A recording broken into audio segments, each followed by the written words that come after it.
Hi guys, ఈ రోజు వచ్చేటప్పటికి మనం స్విగ్గీలో డెలివరీ చేసి దాంట్లో వచ్చిన అమౌంట్తోనే హెల్ప్ చేయబోతున్నాం. అది కూడా మనం 4 hours కంటిన్యూస్గా స్విగ్గీ చేద్దాం. ఎంతైతే అమౌంట్ వస్తాయో ఆ అమౌంట్ని మనం బయట ఎవరైతే ఉన్నారో వాళ్ళకి హెల్ప్ చేద్దాం, ఓకేనా? అండ్ ఇప్పుడు టైం చూసుకున్నట్లయితే 7:11 అయితే అవుతుంది. మ్యాక్సిమం మా సైడ్ స్విగ్గీ వచ్చేటప్పటికి 11 వరకు ఉండిద్ది నైట్. సో 11 వరకు స్విగ్గీ చేద్దాం, చూద్దాం ఎంత మనీ కలెక్ట్ చేస్తాము. అండ్ ఈ రోజు నుంచి ఈ ఛానల్ వచ్చేటప్పటికి వీడియో రన్ చేస్తాడు, వీడి పేరు వినయ్, మా ఫ్రెండే. అండ్ ఈ కంటెంట్ కూడా ఫస్ట్ కంటెంట్ కాబట్టి నేను వచ్చాను. నెక్స్ట్ కంటెంట్స్ అన్ని వీడియో చేస్తాడు. సరే గాయ్స్, ఇంకా స్టార్ట్ చేద్దాం. స్విగ్గీలో ఆర్డర్స్ ఎన్ని వస్తాయో చలో. ఆల్రెడీ మనకి ఫస్ట్ ఆర్డర్ అయితే వచ్చేసింది.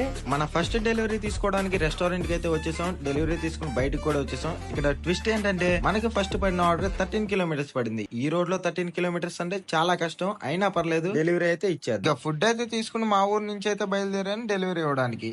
ఇక్కడ కొంచెం దూరం బానే ఉంది, కానీ ఇక్కడ ఈ రోడ్డు చూసుకున్నట్టయితే చాలా అంటే చాలా దారుణంగా ఉంది. పైగా ఇదేంటంటే గుంతల రోడ్డు అనమాట, సిగ్నల్స్ లేవు, పైగా స్ట్రీట్ లైట్స్ ఒక్కటి కూడా లేవు. ఈ రోడ్ లో పడిపోయినా సరే లేపడానికి కూడా ఎవరు రారనమాట, అంత దారుణంగా అయితే ఉంది. ఇంకా డెస్టినేషన్ వెళ్ళడానికి మనకి 7 kilometers అయితే ఉంది. ఈ రోడ్డు చూసుకున్నట్టయితే మహా దారుణంగా ఉంది. ఏ లారీనో ట్రాక్టర్ వచ్చిందంటే మాకు సైడ్ ఇవ్వడానికి కూడా దారి లేదు, అంత చిన్నగా ఉంది. పైగా ఇది ఒక మెయిన్ రోడ్. పైగా మేము వెళ్ళిన టైం వచ్చేసి 7:45 to 8 అవుతుంది. అదే మిడ్ నైట్ 2 o'clock అయితే ఇంకెలా ఉంటుందో ఈ రోడ్డు.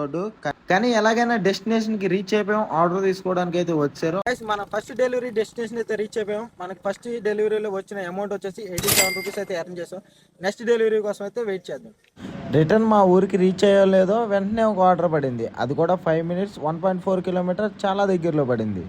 ఆర్డర్ డెస్టినేషన్ కూడా వచ్చేసాం. కానీ ఇక్కడ మేము ఊహించిన జరిగింది అదే, కస్టమర్ కాల్ లిఫ్ట్ చేయట్లేదు. ఎలాగోలా కష్టపడి కస్టమర్ కేర్ కి ఫోన్ చేస్తే వాళ్ళ కాల్ అయితే లిఫ్ట్ చేశారు, డెలివరీ అయితే ఇచ్చాం. అంతలోకే త్రోట్ డెలివరీ అయితే పడిపోయింది. ఇంతకీ మనం ఎర్న్ చేసిన మనీ ఎంత చెప్పలేదు కదా, 25 rupees. మనం త్రోట్ డెలివరీ కూడా రిసీవ్ చేసుకున్నాం. డెస్టినేషన్ 2.5 kilometers అయితే ఉంది. 7 minutes అయితే టైం చూపిస్తుంది.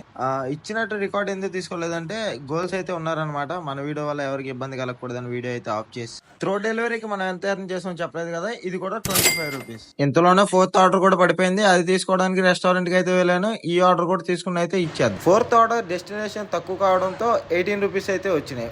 4th ఆర్డర్ కూడా డెలివరీ ఇచ్చేసాం. ఇప్పుడు టైం వచ్చి 10:30 అవుతుంది. 4th ఆర్డర్ ఇచ్చేసిన తర్వాత హాఫ్ అన్ అవర్ అయితే వెయిట్ చేసాం. ఒక్క ఆర్డర్ అయినా పడుతుందేమో చూసాం, కానీ ఒక్క ఆర్డర్ కూడా పడలేదు. టైం చూస్తే 11 దాటిపోయింది. ఇక్కడ 11 తో స్విగ్గీ అయితే క్లోజ్ అయిపోతుంది. ఇప్పుడు మనం ఎర్న్ చేసిన 155 rupees మనీతో ఎవరికైనా హెల్ప్ చేద్దామని ఉంది, కానీ ఈ టైంలో ఎవరు లేరు. అందుకే రోడ్ సైడ్ ఆకలితో ఉన్న స్ట్రీట్ డాగ్స్ కి ఫీడ్ చేద్దామని డిసైడ్ అయ్యాం. పక్కనే ఉన్న స్టోర్ లో బిస్కెట్స్ అండ్ మిల్క్ ప్యాకెట్లు అయితే తీసుకున్నాం వాటి కోసం. గైస్ చూసారు కదా వీడియో అయితే. ఈ రోజు అయితే జస్ట్ 4 hours మాత్రమే స్విగ్గీ చేసాం కదా, కాబట్టి ఈ అమౌంటే వచ్చాయి. ఇంకా వచ్చిన ఈ అమౌంట్ అయితే మనం ఇలా ఫీడ్ చేసాం. సో ఈ వీడియోకి అయితే మంచి రెస్పాన్స్ వచ్చి మీ నుంచి మంచి సపోర్ట్ వస్తే నెక్స్ట్ అయితే 12 hours స్విగ్గీ ఛాలెంజ్ చేద్దాం అనుకుంటున్నాం. వాటిలో వచ్చిన అమౌంట్ తో ఏదైనా మంచిగా ప్లాన్ చేద్దాం అనుకుంటున్నాం. కాబట్టి మీరేమంటారో కింద కామెంట్ సెక్షన్ లో కామెంట్ చేయండి. ప్రతి ఒక్క కామెంట్ కూడా రీడ్ చేస్తాం, ఓకేనా? ఇంకా వీడియోని ఎవరైతే లైక్ చేయలేదు అందరూ కూడా లైక్ చేయండి. అండ్ సబ్స్క్రైబ్ చేయని వాళ్ళు ఇలాంటి మంచి కంటెంట్ కోసం ప్రతి వారు కూడా సబ్స్క్రైబ్ చేసుకోండి, ఓకేనా? అండ్ ఇంకా ఈ రోజు వీడియో అయితే ఇంతే. ఇంకా అందరికి బాయ్.